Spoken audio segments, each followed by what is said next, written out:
ఏపీకి ఒకప్పుడు పారిశ్రామికవేత్తలు వరుస కట్టారు. పారిశ్రామిక దిగ్గజ కంపెనీలు పెట్టుబడులు పెట్టేందుకు ఉత్సాహం చూపాయి. ఎంతోమంది యువత సొంత రాష్ట్రంలోనే ఉద్యోగాలు చేసుకున్నారు. అలా కొత్తగా ఏర్పడిన రాష్ట్రం అభివృద్ధి వైపు వడివడిగా అడుగులేస్తున్న తరుణంలో అధికారం మారింది. వైకాపాకు ప్రజలు అవకాశం ఇచ్చారు. కానీ ఏం లాభం? గెలవక ముందు ఒకలా, గెలిచాక మరోలా మారిన జగన్మోహన్ రెడ్డి గత ప్రభుత్వంపై కక్ష సాధింపు చర్యల్లో భాగంగా కంపెనీలు, పరిశ్రమలను తీవ్ర ఇబ్బందులకు గురిచేశారు. గత ప్రభుత్వం సృష్టించిన బ్రాండ్ను నాశనం చేశారు. చేసేదేం లేక తట్టా బుట్టా సర్దుకుని పరిశ్రమలు మీకో దండం అంటూ పక్క రాష్ట్రాలకు తరలిపోయాయి. ఇలా 5 ఏళ్లలో ఎంత చేయాలో అంతా చేసింది జగన్ సర్కార్. మరి ఏపీకున్న ఆ బ్రాండ్ ఏంటి? దానిని నాశనం చేయడానికి వైకాపా చేసిన కుట్ర ఏంటి? ఇప్పుడు చూద్దాం.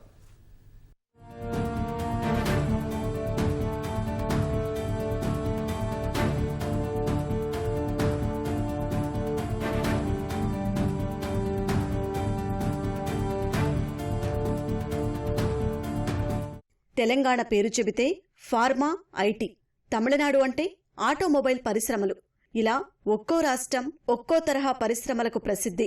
ఫార్చ్యూన్ 500 కంపెనీల్లో 400 పరిశ్రమలు కర్ణాటకలోనే ఉన్నాయి. మహారాష్ట్ర, గుజరాత్ గురించి ప్రత్యేకంగా చెప్పాల్సిన పనిలేదు. చివరకు బీహార్ సైతం పారిశ్రామికంగా వేగంగా అభివృద్ధి చెందుతోంది. మరి ఆంధ్రప్రదేశ్కు ఏ ప్రత్యేకత ఉందంటే సమాధానం ఏం వస్తుంది? పారిశ్రామికవేత్తల్ని వేధించడంలోనా, లేకపోతే పరిశ్రమలు పారిపోవడంలోనా? ఇవి తప్ప ఏపీ గురించి ప్రత్యేకంగా చెప్పుకోలేని పరిస్థితి లేదు. రాష్ట్ర విభజన తర్వాత 2014 నుంచి ఈజ్ ఆఫ్ డూయింగ్ బిజినెస్ లో అగ్రస్థానంలో ఉండి సన్ రైజ్ స్టేట్ గా పెట్టుబడుల్ని ఆకర్షించింది ఏపీ. అనుకూల పారిశ్రామిక విధానాలు, శాంతి భద్రతల పరంగా పరిస్థితులు రాష్ట్రానికి కలిసొచ్చాయి. దానికి భిన్నంగా 2019 జూన్లో అధికారపీఠం ఎక్కుతూనే విధ్వంసం మొదలుపెట్టింది వైకాపా. సీఎంగా జగన్ బాధ్యతలు చేపట్టిన మర్నాడే ప్రజావేదిక కూల్చటంతో ఏపీ బ్రాండ్ దెబ్బతినటం మొదలైంది. దేశమైనా రాష్ట్రమైనా అభివృద్ధి సాధించాలంటే కావాల్సింది అందుకు అనువైన పారిశ్రామిక వాతావరణం, పెట్టుబడులకు ప్రోత్సాహక విధానం. కానీ జగన్ ప్రభుత్వం అందుకు భిన్నం. పెట్టుబడులు పెట్టేందుకు వచ్చిన పారిశ్రామికవేత్తలను పారిపోయేలా చేస్తుంది.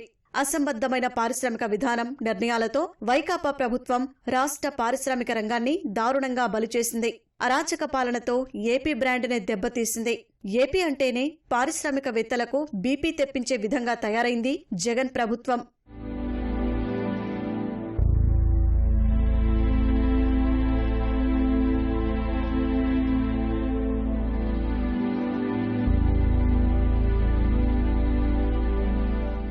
దేశంలో పెట్టుబడి అవకాశాలపై వివిధ రాష్ట్రాలకున్న ప్రత్యేకతలు, పెట్టుబడి అవకాశాలను వివరించిన కేంద్ర ప్రభుత్వ రంగ సంస్థ ఇన్వెస్ట్ ఇండియా తన నివేదికలో ఏపీ గురించి ఏం చెప్పాలో తెలియక పెద్ద రాష్ట్రమని సరిపెట్టి చేతులు దులుపుకుంది. ఇది 5 ఏళ్ల జగన్ జమానాలో బలైన ఏపీ బ్రాండ్ విలువ.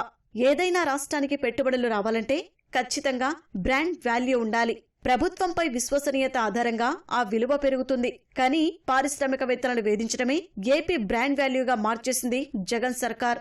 అధికారంలోకి వచ్చిన వెంటనే గత ప్రభుత్వం పరిశ్రమలకు కేటాయించిన స్థలాల్ని పునఃసమీక్షిస్తామంటూ కొందరు పారిశ్రామికవేత్తల్ని వేధించింది. ఫలితంగా పెట్టుబడిదారులు సుమారు 1,24,000 కోట్ల విలువైన పెట్టుబడి ప్రతిపాదనలను ఉపసంహరించుకున్నారన్నది ఒక అంచనా.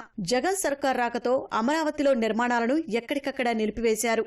దీంతో ఎల్లాంటి, షాపూర్జీ పల్లంజీ లాంటి ప్రతిష్టాత్మక సంస్థలు రాష్ట్రం వదిలి వెళ్లాయి. పోలవరం నుంచి నవయుగ ఇంజనీరింగ్ లిమిటెడ్ ను అర్ధాంతరంగా మార్చేయటం లాంటి పరిస్థితులు చాలా మంది పారిశ్రామికవేత్తల్ని ఆలోచింపచేశాయి. ఇక్కడ పెట్టుబడులు పెడితే భరోసా ఉండదన్న అపనమ్మకం కలిగించాయి. అంతర్జాతీయ వేదికపై రాష్ట్రానికి జగన్ ప్రభుత్వం సాధించిపెట్టిన బ్రాండ్ విలువ ఇది. విశాఖ పెట్టుబడుల సదస్సులో 13 లక్షల కోట్ల పెట్టుబడులు వస్తాయని చెప్పుకొచ్చిన వైకాపా ప్రభుత్వం ఇప్పటికీ సాధించింది 3,000 కోట్ల పెట్టుబడులు మాత్రమే. ఎక్కాల్సిన రైలు జీవితకాలం లేటు అన్న చందంగా సాగింది జగన్ సర్కారు తంతు. పారిశ్రామికవేత్తలకు ఫోన్ కాల్ దూరంలోనే తమ ప్రభుత్వం ఉందంటూ ఊదరగొట్టిన సీఎం జగన్ అమల్లో చిత్తశుద్ధి లేకుండా వ్యవహరించారు. కేంద్రం నిధులు తెచ్చుకుని అభివృద్ధి చేసుకోవాల్సిన ప్రాజెక్టులను పట్టించుకోని పరిస్థితి రాష్ట్ర ప్రభుత్వానిది. తెదేపా హయాంలో రాష్ట్రానికి వచ్చిన ప్రాజెక్టులను ముందుకు తీసుకెళ్లకూడదన్న ఉద్దేశంతో ప్రజా ప్రయోజనాలు, పెట్టుబడుల్ని బలిపెట్టింది జగన్ ప్రభుత్వం. అసలు రాష్ట్ర ప్రభుత్వం పైసా ఖర్చు పెట్టకుండా పెట్టుబడులు తయారీ మండలిని ప్రకాశం జిల్లాలో ఏర్పాటు చేసేందుకు కేంద్రం ముందుకు వచ్చినా జగన్ సర్కారు ప్రయత్నం చేసిందే లేదు. ఫార్మా రక్షణ, జనరల్ ఇంజనీరింగ్, లాజిస్టిక్స్ రంగాలకు వేర్వేరుగా పారిశ్రామిక క్లస్టర్తో ఏటా 24,000 కోట్ల రూపాయల విలువైన ఎగుమతులకు అవకాశమున్నా పట్టించుకున్న పాపాన పోలేదు. సో ఒక పక్క ఎఫ్డీఏలు తగ్గిపోయినాయి, ఒక పక్క దేశీయంగా వచ్చే పరిశ్రమలు తగ్గిపోయినాయి, పెట్టుబడులు రావట్లేదు.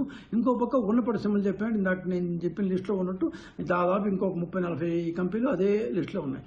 ఇట్లా ఒక్కొక్క కంపెనీ ఒకటి రావట్లేదు సరికదా, ఉన్న కంపెనీలు బ్యాక్ వెళ్ళిపోతున్నాయి. Where is the fall? Government ఎందుకు సింహావలోకనం చేసుకోవట్లేదు? ఎంతసేపటికి మేము దాన్ని మామిడి తాండ్ర ఈ కంపెనీ పెడతాం, కరివేపాకు పుడ్లు కంపెనీ పెడతాం అని మాట్లాడడం కావాలని మాట్లాడుతున్నారు. అసెంబ్లీలో కూడా అట్లాంటి మాట్లాడుతున్నారు. ఎందుకు మాట్లాడుతున్నారు? ఎగతాళిగా మాట్లాడుతున్నారు. ఇంకేమైనా మధ్య మేము సోలార్ కంపెనీలు తెచ్చామంటారు. వీళ్ళు చెప్పిన సోలార్ కంపెనీలు అన్నీ పెట్టాలంటే గత ఫిబ్రవరిలో వీళ్ళు వైజాగ్లో కూర్చుకున్న ఒప్పందాలు మొత్తం దానికి కనీసం 4-5 లక్షల ఎకరాల ల్యాండ్ కావాలి. అంటే మన దగ్గర ఉన్న నల్లమల ఫారెస్ట్ మొత్తం కొట్టేస్తే కానీ వీళ్ళు తెచ్చిన కంపెనీలు అక్కడ పెట్టలేమన్నమాట. సో ఇవంతా జరిగేది కాదు, పోయేది కాదు. ఏదో మేము కూడా ఒప్పందాలు కుదుర్చుకున్నాం అని చెప్పి ప్రజలను మభ్యపెట్టడానికి ఆ ఒప్పందాలు పనికొస్తాయి కానీ ఖచ్చితంగా ఫీల్డ్పైకి వచ్చే ఒప్పందాలే కావు.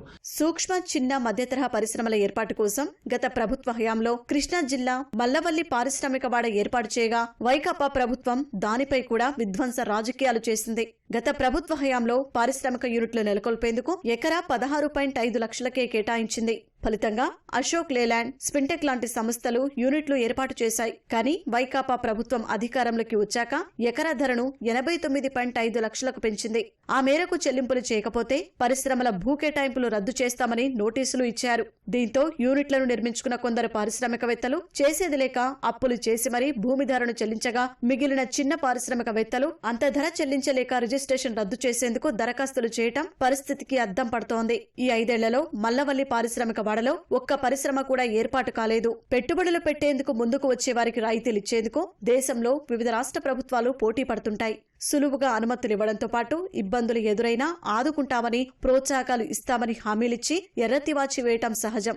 ఆ పరిశ్రమలు ఏర్పాటైతే రాష్ట్రంలో యువతకు ఉద్యోగ, ఉపాధి అవకాశాలు లభిస్తాయన్నది ఆయా ప్రభుత్వాల ఆలోచన. ప్రభుత్వ ఆదాయము గణనీయంగా పెరిగే అవకాశాలు ఉంటాయి.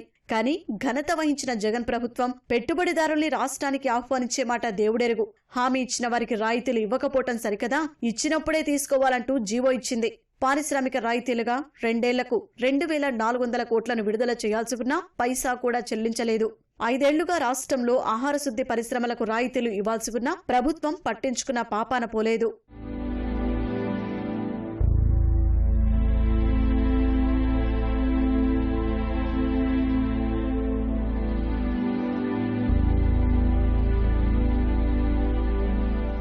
పరిశ్రమలకు ప్రాథమిక అవసరమైన విద్యుత్ విషయంలోనూ జగన్ సర్కారు చేతులెత్తేసింది. ఈ కారణంగా ఏపీకి కొత్త పరిశ్రమలు రావాలంటేనే జంకుతున్నాయి. ఎప్పుడు విద్యుత్ కొరత వచ్చినా కొరడా జులిపించేది పరిశ్రమలపైనే. నేరుగా విద్యుత్ కోతలని చెప్పకుండా పవర్ హాలిడేస్ పేరిట పరిశ్రమలకు విద్యుత్ కోతలు అమలు చేస్తుండటంతో ప్రత్యామ్నాయాలు ఏర్పాటు చేసుకోలేని చిన్న మధ్యతరహా పరిశ్రమలు తీవ్ర అవస్థలు ఎదుర్కొంటున్నాయి. ఎక్కువగా విద్యుత్తుపైనే ఆధారపడిన ఫెర్రో అల్లాయ్స్ పరిశ్రమలు విద్యుత్ ఛార్జీలు, అదనపు సుంకం కారణంగా ఏకంగా మూతపడిపోయాయి కూడా. రాష్ట్ర ఆర్థిక పురోభివృద్ధికి మూలస్తంభమైన పారిశ్రామిక రంగానికి మౌలిక సదుపాయాలు ఏర్పాటు చేయడంలోనూ పూర్తిగా విఫలమైంది వైకాపా ప్రభుత్వం. పరిశ్రమలకు కావాల్సిన నీటిని సరఫరా చేయటంలోనూ నిర్లక్ష్యం వహించింది. సాగుకు ఇబ్బంది లేకుండా వరద పోటెత్తిన సమయంలో దిగువకు విడుదల చేసే నీటినే పరిశ్రమలకు ఇవ్వాలని ప్రతిపాదించినా ఎక్కడా అమలు కాలేదు. పారిశ్రామిక వాడల్లో జలాశయాలు ఏర్పాటు చేసి నీటి తరలింపునకు పైప్లైన్లు ఏర్పాటు చేయాలని నిర్ణయించినా ఒక్క ప్రతిపాదన అమల్లోకి రాలేదు. విశాఖ పారిశ్రామిక నీటి పంపిణీ సంస్థ విస్కో తరహాలోనే ఉత్తరాంధ్ర, రాయలసీమ తదితర ప్రాంతాల్లో ప్రత్యేక సంస్థను ఏర్పాటు చేయాలని భావించినా అది పట్టాలెక్కలేదు. దీంతో ప్రభుత్వం తమకు ఏం చేసిందని పారిశ్రామికవేత్తలు తమకు తామే ప్రశ్నించుకోవాల్సిన పరిస్థితి ఏర్పడింది.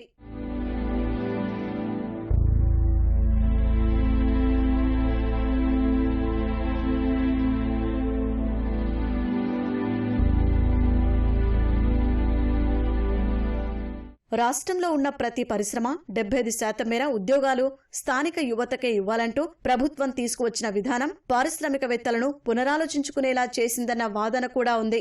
యువతకు నైపుణ్యమిచ్చి ఉద్యోగాలు కోరాల్సింది పోయి పరిశ్రమల ఏర్పాటును నిరోధించేలా నిర్ణయాలు ప్రకటించడంపై తీవ్రస్థాయిలో విమర్శలు వ్యక్తమయ్యాయి. 21 రోజుల్లోనే పరిశ్రమలకు అన్ని అనుమతులు అన్న రాష్ట్ర ప్రభుత్వం క్షేత్రస్థాయిలో దాన్ని అమలు చేసిన పరిస్థితే లేదు. దీనికి ఉదాహరణే ఇతర రాష్ట్రాలతో పోలిస్తే ఏపీ వెనుకంజలో ఉందని పరిశ్రమల సమాఖ్య వ్యాఖ్యానించడమే పరిస్థితి తీవ్రతకు అద్దం పడుతోంది. ఎన్నో ప్రయత్నాలు చేసి గత ప్రభుత్వం తీసుకొచ్చిన కంపెనీలు తిరిగి రాష్ట్రంలోకి రావాలంటే ప్రభుత్వం మారాలి. వచ్చే ప్రభుత్వ విధానాలు పరిశ్రమలకు అనుకూలంగా ఉండాలి.